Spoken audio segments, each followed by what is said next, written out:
Hey, what's up, my new Standard Nation? It's TJ with Strategic Real Estate Experts, and today we're going to talk about how does the offer negotiation process work. So, this is a super hot topic right now, especially for buyers, because you have to make such a good offer on a hot property that there's things you can do to make yours look better but still protect your interest. So, with that said, I'm going to give you the basic rundown of how it looks when you're negotiating and to get to acceptance, and then some of the stuff you can do to help put you and your family in a better position. So first, you're going to, my opinion is first your agent, so this is what we do, is calling on every property that you're going to write an offer on ahead of time. We're going to call and talk to the listing agent, see if we can get any type of information from that listing agent to help put you or make your offer look better. So maybe the seller wants to be there for 90 days. Maybe they want to be there 30 days. Maybe they want to be there 45 days, but then rent back from you for 2 weeks. If you know all this stuff, you can craft your offer to look better than other people's. So maybe you don't want to give them what they want in closing, but at least you know that. Because if you know that and you're agreeable to it, that's stuff that we can use to say, you know what, we really didn't want to wait 90 days to close, but we're totally willing to, but please take our offer. That's just one small little part. Plus, when the market was different, we would ask agents do you think there's any movement on the price? Some of them would actually tell us yes. We actually had one 2 weeks ago. It was brand new, listed one day on the market, and they told us they could probably get $5,000 off. Are you kidding me? That's not doing a good job for their seller. I realize that's great for our buyers, but agents will give this stuff away. So one, your agent needs to be reaching out ahead of time to see if they can get any information that can help position us to make a better offer. Now, once you've done that, you're obviously going to craft your offer. So you put your offer together and you're going to send it over to the seller. The seller is going to review it. They can do a number of things. They can accept it. They can just flat out reject it, not even counter you, or they can send a counter offer. Please know, when they send a counter offer, they have rejected the terms of the original offer. So they can't go back and say, no, I'll take that. So same on your end. If you would have taken that counter, but you counter them back and then they have another offer come in, you can't go back and say, nope, I'll take it now, and pull it back. Once you send an offer, counter offer, that negates the one that's prior to that. I hope that makes sense a little bit.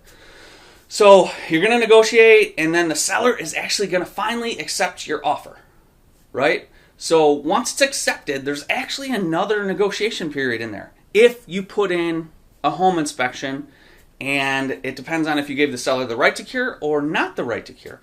I'm not going to go into that in this video, but if you have a home inspection in there, you're going to go do a home inspection or test the well water or have a radon test.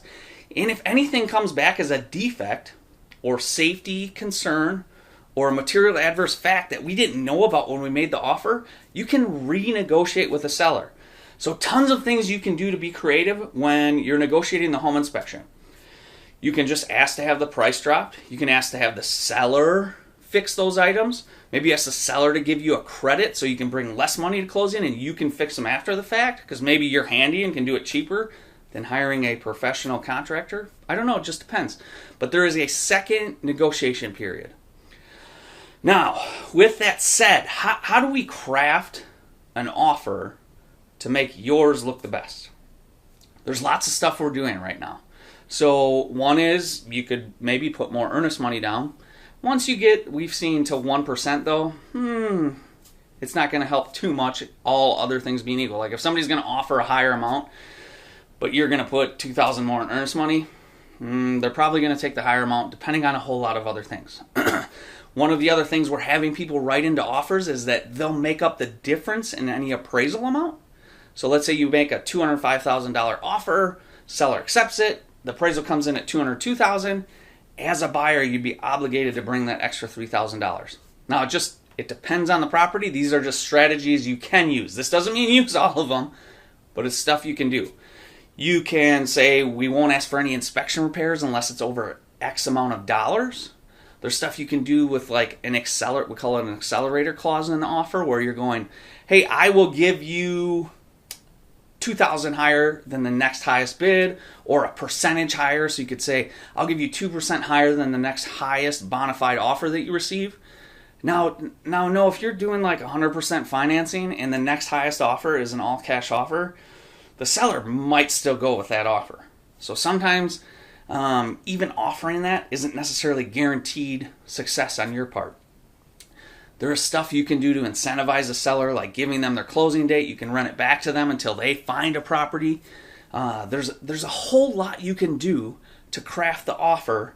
One, so it's protecting you, so you still, for example, get the home inspection, but two, protecting your interests. Like, I see people out there and they're like, no, we're not going to do a home inspection.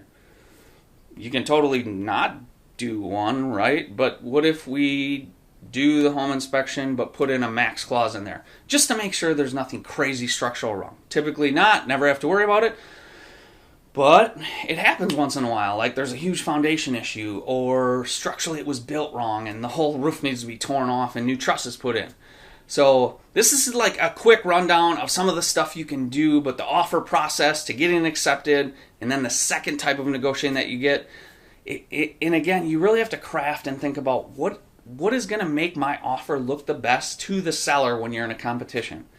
Maybe there's no competition and you can do some things to actually like put the offer more in your favor, where you're getting all those things and you're actually getting the seller to maybe pay your closing costs, or they're going to actually move out early and run it back to you ahead of time. So again, every property is different. We've never written two offers that are exactly the same. So this is just like guidelines for you. But if you ever have a question, want to know more about what it takes to buy a home, check out knowbeforeyoubuy.realestate.com. You can always call me or email me with questions that you might have. 608-576-0044. Emails TJ at sreehelp.com. Don't forget to raise your standard, and we'll talk to you soon.